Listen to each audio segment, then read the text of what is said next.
Question number 1 কোষ কোনে আৰু কেনেকৈ আৱিষ্কাৰ কৰিছিল? উত্তৰ কোষ ৰবাৰ্ট হুকে আৱিষ্কাৰ কৰিছিল। কৰ্কৰ পাতল চিট এটা নিজে সজা অনুবীক্ষণ যন্ত্ৰৰ সহায়ত পৰ্যবেক্ষণ কৰি তেওঁ কিছুমান সৰু সৰু কোঠালি দেখা পাইছিল। ইয়াকে তেওঁ কোষ বুলিছিল। কুৱেশ্যন নম্বৰ 2 কোষক কিয় গঠন আৰু কাৰ্যৰ মৌলিক একক বুলি অভিহিত কৰা হয়? উত্তৰ সকলো জীৱদেহ কোষেৰে গঠিত। কোষ অবিহনে জীৱই জীয়াই থাকিব নোৱাৰে। সেয়েহে কোষক জীৱৰ মৌলিক একক বুলি কোৱা হয়। জীৱদেহত কোষে বিভিন্ন কাৰ্য সমাধা কৰে। কোষৰ পৰাই কলা, অংগ আদিৰ গঠন হৈ জীৱই নিজৰ প্ৰয়োজনীয় কাৰ্যবোৰ সমাধা কৰিবলৈ সক্ষম হয়। সেয়েহে কোষক গঠন আৰু কাৰ্যৰ মৌলিক একক বুলি অভিহিত কৰা হয়। পাঠভিত্তিক প্ৰশ্নোত্তৰ। কুৱেশ্যন নম্বৰ 1 কোষ কোনে আৱিষ্কাৰ কৰিছিল?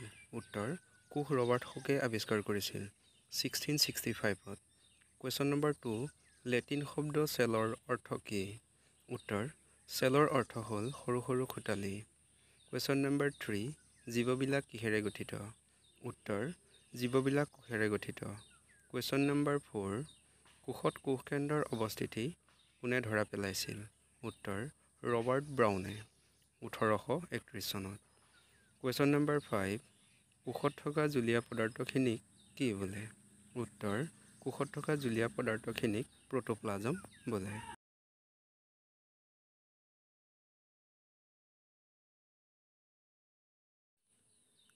কুৱেশ্যন নম্বৰ 6 প্ৰ'টোপ্লাজম কোনে আৱিষ্কাৰ কৰিছিল? উত্তৰ পাৰ্কিনছীয়ে। কুৱেশ্যন নম্বৰ 7 কোষ মতবাদ কি? ইয়াত ভুল হৈ আছে, মতবত হৈ আছে। উত্তৰ সকলো জীৱদেহ অৰ্থাৎ উদ্ভিদ আৰু প্ৰাণীৰ দেহ কোষেৰে গঠিত। কোষ হ'ল জীৱৰ মৌলিক একক। ইয়াকে কোষ মতবাদ বোলে। কুৱেশ্যন নম্বৰ 8 কোষৰ গঠনৰ ওপৰত ভিত্তি কৰি জীৱবোৰক কেইটা ভাগত ভাগ কৰিব পাৰি আৰু কি কি? উত্তৰ দুটা ভাগত ভাগ কৰিব পাৰি। সেইকেইটা হ'ল ক এককোষী আৰু খ বহুকোষী। কুৱেশ্যন নম্বৰ 9 এককোষী জীৱ কাক বোলে? উত্তৰ যিবোৰ জীৱৰ দেহ মাত্ৰ এটা কোষৰ দ্বাৰা গঠিত সেইবোৰ জীৱক এককোষী জীৱ বোলে। যেনে এমিবা, ক্লেমাইডোমোনাছ, পেৰামেচিয়াম ইত্যাদি।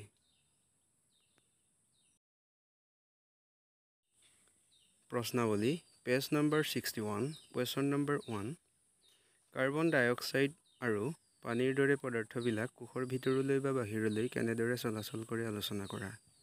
উত্তৰ কোষৰ বাহিৰৰ পৰিৱেশত কাৰ্বন ডাই অক্সাইডৰ গ্ৰাহতা কোষটোৰ ভিতৰত কাৰ্বন ডাই অক্সাইডৰ গ্ৰাহতাতকৈ কম। যেতিয়াই কোষৰ ভিতৰৰ আৰু বাহিৰৰ কাৰ্বন ডাই অক্সাইডৰ গ্ৰাহতাৰ তাৰতম্য ঘটে তেতিয়াই কোষটোৰ ভিতৰৰ কাৰ্বন ডাই অক্সাইডৰ উচ্চ গ্ৰাহতাৰ অঞ্চলৰ পৰা কোষৰ বাহিৰৰ নিম্ন গ্ৰাহতাৰ অঞ্চললৈ ব্যাপন প্ৰক্ৰিয়াৰে ওলাই আহে। একেদৰে আশ্ৰিতি প্ৰক্ৰিয়াৰে পানী অণুবিলাকো কোষাৱৰণৰ মাজেৰে চলাচল কৰে। কুৱেশ্যন নম্বৰ 2 কোষাৱৰণখনক কিয় অৰ্ধভেদ্য আৱৰণ আখ্যা দিয়া হয়? উত্তৰ কোষাৱৰণখনে কিছুমান দ্ৰব্যক কোষৰ ভিতৰলৈ বা বাহিৰলৈ চলাচল কৰাত সহায় কৰে, আনহাতে কিছুমান দ্ৰব্যক চলাচল কৰাত বাধাও প্ৰদান কৰে। সেয়েহে কোষাৱৰণখনক অৰ্ধভেদ্য আৱৰণ বুলি কোৱা হয়।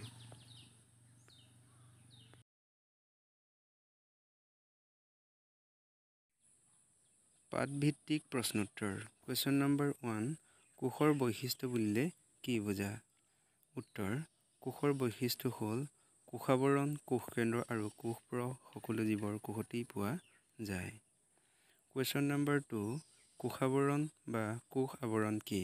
উত্তৰ কোষাৱৰণ হ'ল কোষস্থ দ্ৰব্যক আগুৰি থকা বসী আৱৰণ।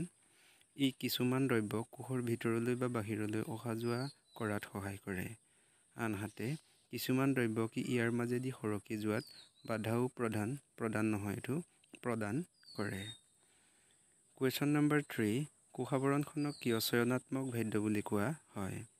উত্তৰ কোষাৱৰণখনে কিছুমান দ্ৰব্যক কোষৰ ভিতৰলৈ বা বাহিৰলৈ অহা যোৱা কৰাত সহায় কৰে, আনহাতে কিছুমান দ্ৰব্যক ইয়াৰ মাজেদি সৰকি যোৱাত বাধাও প্ৰদান কৰে। সেয়েহে কোষাৱৰণখনক চয়নাত্মক ভেদ্য বুলি কোৱা হয়।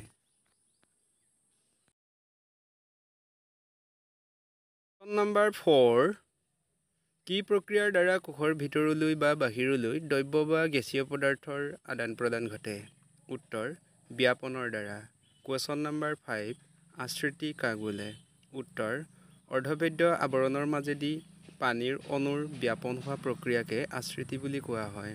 কুৱেশ্যন নম্বৰ 6 অল্পাহাৰী, সমাহাৰী আৰু অতিহাৰী দ্ৰৱ কাক বোলে?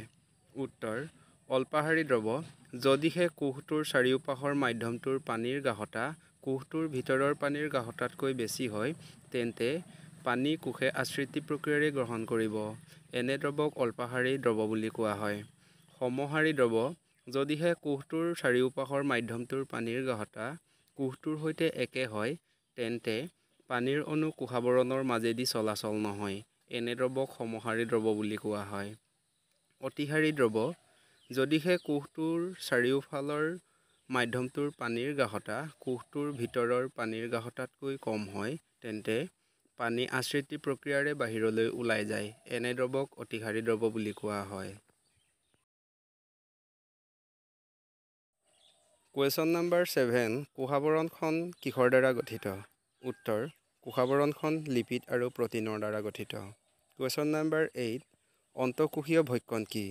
উত্তৰ কোষাৱৰণখন নমনীয় গুণ বিশিষ্ট হোৱা বাবে কোষে বহি পৰিৱেশৰ পৰা খাদ্য আৰু আন বস্তু গিলিব পাৰে।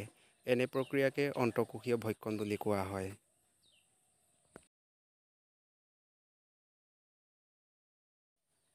প্ৰশ্নাৱলী পেজ নং 63 কুৱেশ্যন নম্বৰ 1 প্ৰকোষকেন্দ্ৰীয় কোষ আৰু সংকোষকেন্দ্ৰীয় কোষৰ মাজত ব্যাখ্যামূলক পাৰ্থক্য দাঙি ধৰি তলৰ তালিকাখন পূৰ্ণ কৰা। প্ৰকোষকেন্দ্ৰীয় কোষ আকাৰত সাধাৰণতে সৰু, সংকোষকেন্দ্ৰীয় কোষ আকাৰত সাধাৰণতে ডাঙৰ। প্ৰকোষকেন্দ্ৰীয় কোষ কোষৰ কেন্দ্ৰাঞ্চল স্পষ্টকৈ পৰিলক্ষিত নহয় আৰু ইয়াক নিউক্লিয়ইড বুলি জনা যায়। সংকোষকেন্দ্ৰীয় কোষ কোষৰ কেন্দ্ৰাঞ্চল সুনিৰ্দিষ্ট আৰু ইয়াক কেন্দ্ৰাৱৰণে আবৃত কৰি ৰাখে। প্ৰকোষকেন্দ্ৰীয় কোষ ক্ৰম'জম এডাল, সংকোষকেন্দ্ৰীয় কোষ ক্ৰম'জম এডালতকৈ বেছি থাকে। প্ৰকোষকেন্দ্ৰীয় কোষ আৱৰণী বিশিষ্ট কোষ অংগাণু নাথাকে। সংকোষকেন্দ্ৰীয় কোষ আৱৰণী বিশিষ্ট কোষ অংগাণু থাকে।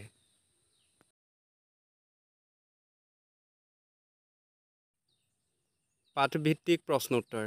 কুৱেশ্যন নম্বৰ 1 উদ্ভিদৰ কোষবেৰ কিহৰ দ্বাৰা গঠিত? উত্তৰ উদ্ভিদৰ কোষবেৰ প্ৰধানকৈ চেলুলোজৰ দ্বাৰা গঠিত। কুৱেশ্যন নম্বৰ 2 প্ৰটোপ্লাজম সংকোচন কি? উত্তৰ উদ্ভিদৰ কোষৰ পৰা পানী আশ্ৰিতি প্ৰক্ৰিয়াৰে কোষবেৰৰ বাহিৰ হৈ গ'লে কোষস্থ দ্ৰব্য কোষাৱৰণৰ সৈতে সংকুচিত হৈ আহে।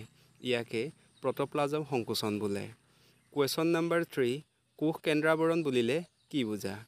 উত্তৰ কোষ কেন্দ্ৰক আগুৰি ৰখা দুইতৰপীয়া আৱৰণখনক কোষ কেন্দ্ৰাৱৰণ বুলি কোৱা হয়। কুৱেশ্যন নম্বৰ 4 DNA ৰ সম্পূৰ্ণ নাম কি?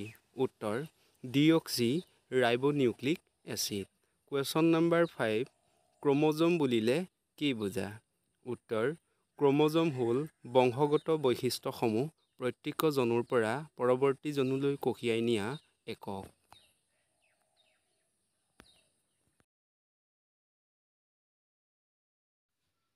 কুৱেশ্যন নম্বৰ 6 ক্ৰম'জম কিহৰ দ্বাৰা গঠিত?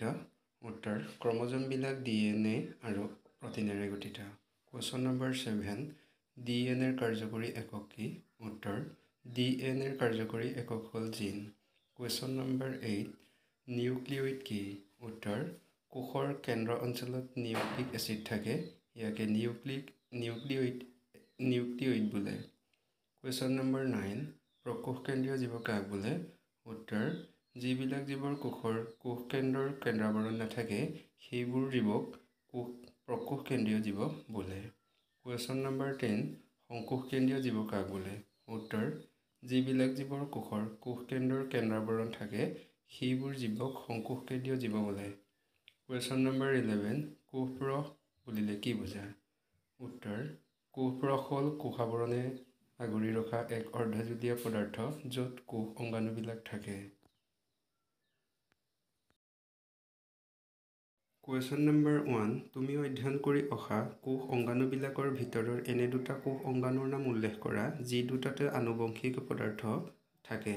উত্তৰ মাইট্ৰকণ্ড্ৰিয়া আৰু প্লাষ্টিড। কুৱেশ্যন নম্বৰ 2, যদিহে কিছুমান ভৌতিক বা ৰাসায়নিক কাৰকৰ প্ৰভাৱত কোষীয় সংগঠনৰ ক্ষতি হয় তেতিয়া কি হ'ব? উত্তৰ, কোষৰ সংগঠন ভাঙি গ'লে কোষবোৰে জৈৱিক কাৰ্য পৰিচালনা কৰিব নোৱাৰে। এনেবোৰ কোষক মৃত বুলি কোৱা হয়। কুৱেশ্যন নম্বৰ 3, লাইচ'জমক কিয় আত্মঘাতী মোনা বুলি আখ্যা দিয়া হয়? উত্তৰ, লাইচ'জম হ'ল কোষস্থ বৰ্জিত পদাৰ্থৰ নিষ্কাশনৰ লগত জড়িত এক অংগাণু। কোষৰ বিপাকীয় কাৰ্যতে কিবা বিসংগতি হ'লে লাইচ'জমে সিহঁতৰ ভিতৰত থকা জলবিয়োজক উৎসেচকবিলাক নিঃসৰণ কৰি নিজে থকা কোষটোক ধ্বংস কৰি দিয়ে। সেয়েহে লাইচ'জমক কোষৰ আত্মঘাতী মোনা বুলি কোৱা হয়। কুৱেশ্যন নম্বৰ 4, কোষৰ আভ্যন্তৰৰ ক'ত প্ৰ'টিন সংশ্লেষণ সংঘটিত হয়? উত্তৰ, কোষৰ আভ্যন্তৰৰ ৰাইব'জমত প্ৰ'টিন সংশ্লেষণ সংঘটিত হয়।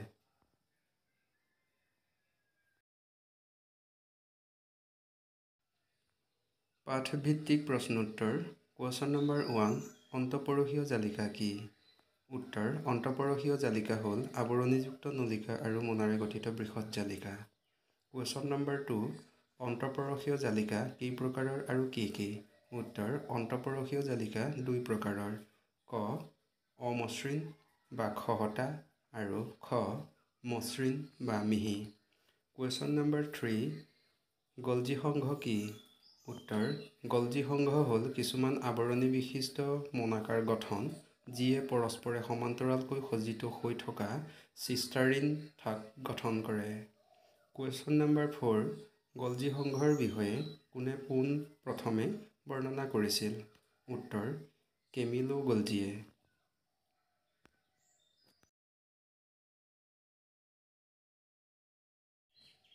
কুৱেশ্যন নম্বৰ 5, গলজি সংঘৰ কাম কি? উত্তৰ, গলজি সংঘৰ কাৰ্য হ'ল সঞ্চয়, উৎপাদিত পদাৰ্থবিলাকৰ বন্ধন আৰু ৰূপান্তৰণ। কিছুমান ক্ষেত্ৰত ই সৰল শৰ্কৰাক জটিল শৰ্কৰালৈ পৰিৱৰ্তন কৰিব পাৰে। গলজি সংঘই লাইচ'জম গঠন কৰাতো সহায় কৰে। কুৱেশ্যন নম্বৰ 6, তিমিৰ বিক্ৰিয়া কোনে উদ্ভাৱন কৰিছিল? উত্তৰ, কেমিলো গলজিয়ে।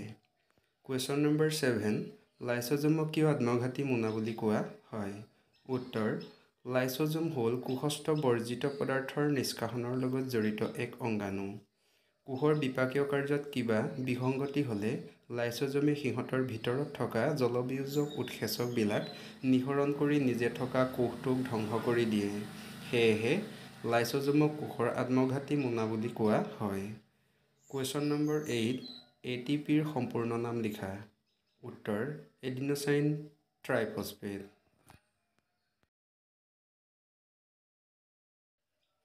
কুৱেশ্যন নম্বৰ 9, মাইট্ৰকণ্ড্ৰিয়াক কিয় কোষীয় শক্তিৰ ভঁৰাল হিচাপে আখ্যা দিয়া হয়? উত্তৰ, জীৱৰ জীৱন নিৰ্বাহত সংঘটিত হোৱা বিভিন্ন ৰাসায়নিক বিক্ৰিয়াৰ বাবে প্ৰয়োজনীয় শক্তি নিহিত হৈ থকা ATPৰ অণুবিলাক মাইট্ৰকণ্ড্ৰিয়াই উৎপাদন কৰে। সেয়েহে মাইট্ৰকণ্ড্ৰিয়াক কোষীয় শক্তিৰ ভঁৰাল হিচাপে আখ্যা দিয়া হয়। কুৱেশ্যন নম্বৰ 10, মাইট্ৰকণ্ড্ৰিয়াৰ উল্লেখযোগ্য বৈশিষ্ট্যপূৰ্ণ চৰিত্ৰ কি? উত্তৰ, মাইট্ৰকণ্ড্ৰিয়াৰ উল্লেখযোগ্য বৈশিষ্ট্যপূৰ্ণ চৰিত্ৰ হ'ল ইহঁতৰ নিজৰ DNA আৰু ৰাইব'জম থাকে বাবে মাইট্ৰকণ্ড্ৰিয়াই নিজৰ প্ৰ'টিন নিজে প্ৰস্তুত কৰি ল'ব পাৰে। কুৱেশ্যন নম্বৰ 11, প্লাষ্টিড কেই প্ৰকাৰৰ আৰু কি কি? উত্তৰ, প্লাষ্টিড 2 প্ৰকাৰৰ। সেইকেইটা হ'ল ক, বৰ্ণকণা বা বৰণীয়া কণা আৰু খ, অবৰ্ণকণা বা বৰণহীন কণা। কুৱেশ্যন নম্বৰ 12, হৰিৎকণা কাক বোলে? উত্তৰ, যিবিলাক প্লাষ্টিডত পত্ৰহৰিৎ নামৰ ৰঞ্জক পদাৰ্থ থাকে সেইবিলাকক হৰিৎকণা বুলি কোৱা হয়।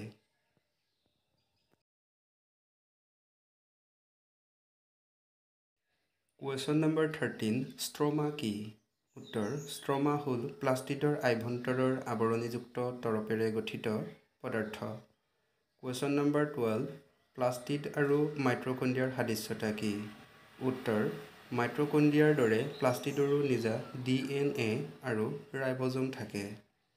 কুৱেশ্যন নম্বৰ 13, ৰসধানী বা ৰিক্তিকা কি? উত্তৰ, ৰসধানী বা ৰিক্তিকা হ'ল গোটা বা তৰল পদাৰ্থ সঞ্চয় কৰি ৰখা মোনা সদৃশ কোষ অংগাণু। প্ৰাণী কোষৰ ৰসধানীবিলাক আকাৰত সৰু, আনহাতে উদ্ভিদৰ যথেষ্ট ডাঙৰ। কুৱেশ্যন নম্বৰ 14 উদ্ভিদৰ ৰসধানীত সঞ্চিত হৈ থকা পদাৰ্থবিলাক কি কি? উত্তৰ এমিনো এচিড, শৰ্কৰা আৰু প্ৰ'টিন।